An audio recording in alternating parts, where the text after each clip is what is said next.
আল্লাহ পাক সর্বপ্রথম সৃষ্টি করলেন আরশে আজিম। কি সৃষ্টি করলেন?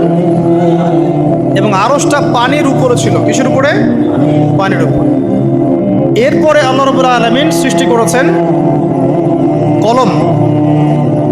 আল্লাহ পাকের কাছে লাউহে মাহফুজ আছে। লাউহে মাহফুজ মানে সুরক্ষিত একটা ফলক। এখানে আল্লাহ পাক কলমকে বললেন লিখো। কলম বললো যে মাযা আকতুব, আমি কি লিখবো হে আল্লাহ?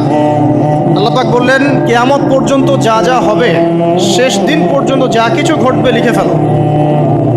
কলম লিখে ফেলেছে কিয়ামত পর্যন্ত কি কি হবে। অতএব আপনার রিজিক নিয়ে এত টেনশন করার কোনো দরকার নেই। বিয়ে শাদী হচ্ছে না, এই জন্য কবরে গিয়ে মানত করার কোনো দরকার নেই। সময় মতো হবে ইনশাআল্লাহ। যখন রিজিক তাকদিরে লেখা আছে, সময় মতো ইনশাআল্লাহ হবেই। তাকদিরের বাইরে কিছু হবে না। তো আল্লাহ পাক তাকদির লিখে ফেললেন। এমনকি লাউহে মাহফুজে কোরআনও লিপিবদ্ধ আছে। সূরা বুরুজ পড়েন নাই? বাল হুয়া কুরআনুম মাজিদ ফি লাউহিম মাহফুজ। লাউহে মাহফুজ থেকে কোরআন মাজিদ নাজিল করা হয়েছে প্রথম আসমানে।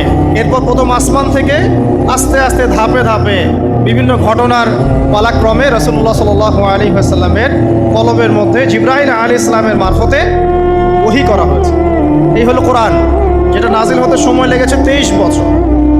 লাউহে মাহফুজ আল্লাহ রাব্বুল আলামিন সব লিখে ফেললেন। এভাবে 6 দিন, আল্লাহ পাকের হিসেবে 6 দিন কত লম্বা আল্লাহ ভালো জানেন। 6 দিনে আল্লাহ রাব্বুল আলামিন এরপর সৃষ্টি করলেন পুরো মহাবিশ্ব। পুরো মহাবিশ্ব বলতে আমি শুধু পৃথিবীর সৌরজগৎ বোঝাচ্ছি না। এই মঙ্গল, বুধ, শনি, বৃহস্পতি এইটুক না, এরকম হাজার হাজার সৌরজগৎ মিলে একটা গ্যালাক্সি হয়। আর হাজারটা গ্যালাক্সি মিলে গিয়ে একটা আসমান হচ্ছে, মহাকাশের একটা ছায়াপথ আসমান হচ্ছে। তো এরকম 7টা আসমান বা 7টা মহাবিশ্ব আল্লাহ পাক সৃষ্টি করলেন মাত্র 6 দিনে। কয় দিনে? ফি সিত্তাতি আইয়াম। 6 দিনে আল্লাহ পাক সৃষ্টি করলেন। এরপর আল্লাহ রাব্বুল আলামিন প্রত্যেক মহাকাশে তার যার যার কাজ সেটা দিলেন। যেখানে যেখানে মাখলুক সৃষ্টি করা আল্লাহ পাক করলেন।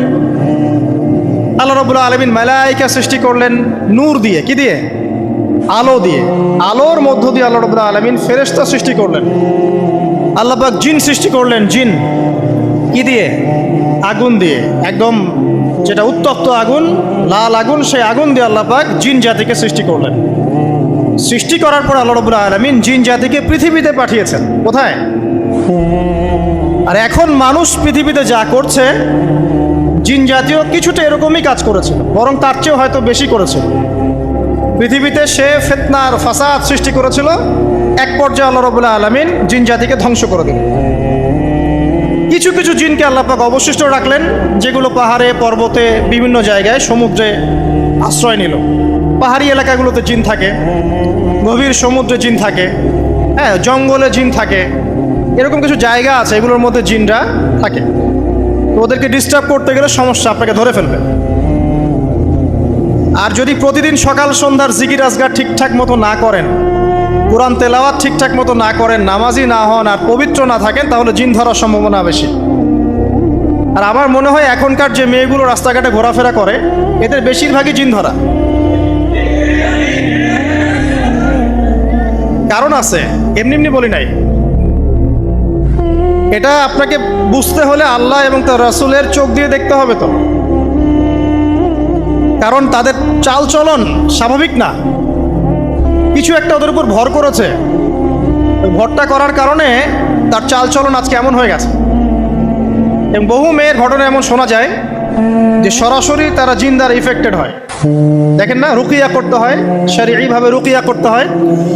তো খেয়াল রাখবেন, সকাল সন্ধ্যার জিকির আজগার ঠিক রাখবেন, কোরআন তেলাওয়াতটা ঠিক রাখবেন, নামাজি হবেন, পাক পবিত্র থাকবেন, জিন আপনাকে কোনো ক্ষতি করতে পারবেন না ইনশাআল্লাহ। জিনরা কিন্তু রাসূল সাল্লাল্লাহু আলাইহি ওয়াসাল্লামেরও ক্ষতি করার চেষ্টা করেছিল। আল্লাহ রাসূল সাল্লাল্লাহু আলাইহি ওয়াসাল্লাম ওটাকে ধরেছিলেন, ধরে মসজিদের খুঁটির সাথে বেঁধে রেখেছে। নামাজের মধ্যে জিন আমাদের নবীকে ডিস্টার্ব করেছিল, আল্লাহ রাসূল ওই জিনকে ধরেছেন, ধরে খুঁটির সাথে বেঁধে রেখেছে। তারপরে তার মনে পড়লো সুলাইমান আলাইহিস সালামের কথা। সুলাইমান আলাইহিস সালাম বলেছিল আল্লাহকে, আল্লাহ আমাকে যে ক্ষমতা তুমি দিয়েছো, আমার পরে কাউকে এই ক্ষমতা আর দিও না।